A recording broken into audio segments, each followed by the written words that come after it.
Bismillahirrahmanirrahim. Assalamualaikum warahmatullahi wabarakatuh. Perkenalkan, nama saya Risma Nazifa Amalia, NIM 2011-0501-0027.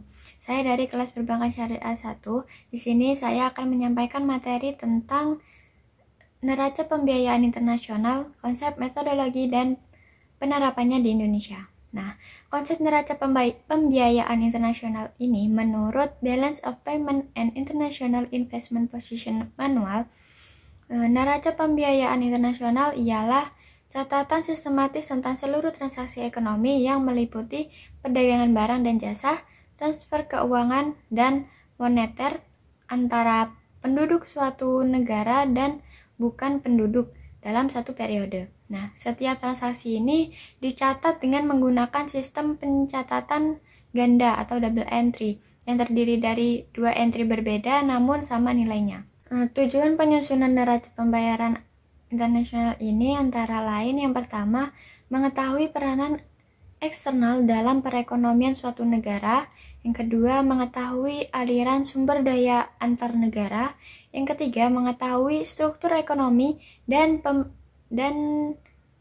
perdagangan suatu negara, yang keempat, mengetahui permasalahan utang luar negeri suatu negara, yang kelima, mengetahui perubahan posisi cadangan devisa suatu negara, yang keenam, dipergunakan sebagai sumber data dan informasi dalam penyusunan anggaran devisa, dan yang terakhir, dipergunakan sebagai sumber data penyusunan statistik pendapatan nasional. Yang selanjutnya yaitu metodologi neraca pembayaran internasional. Nah, dalam praktiknya, pencatatan transaksi dalam neraca pembayaran ini mempengaruhi prinsip double entry system. Artinya, setiap transaksi dicatat pada dua sisi, yaitu pada sisi debit dan pada sisi kredit, dengan nilai yang sama. Nah, dalam neraca pembayaran, setiap transaksi yang mengakibatkan pengurangan aset atau pertambahan kewajiban dicatat pada sisi kredit, sedangkan transaksi yang mengakibatkan pertambahan aset atau pengurangan kewajiban dicatat pada sisi debit. Nah, untuk penerapannya di Indonesia ini pencatatan atau pelaporan data yang berkaitan dengan NP dilakukan setiap triwulan dan disampaikan kepada IMF atau International Monetary Fund dalam bentuk standar.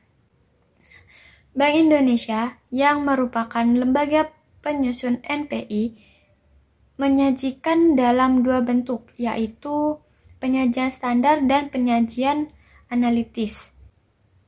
Penyajian standar ini untuk disampaikan ke IMF, sementara untuk penyajian analitis itu digunakan untuk keperluan analisis dan pengambilan keputusan baik di sektor real, fiskal maupun moneter. Sumber data dalam penyusunan NPI ini berasal dari sumber baik internal Bank Indonesia itu sendiri maupun dari luar Bank Indonesia itu sendiri. Nah, sekian dari saya, kurang dan lebihnya mohon maaf. Sekian, hadza wallahu yar'ana wa yafasna walhamdulillahirabbil alamin. Wassalamualaikum warahmatullahi wabarakatuh.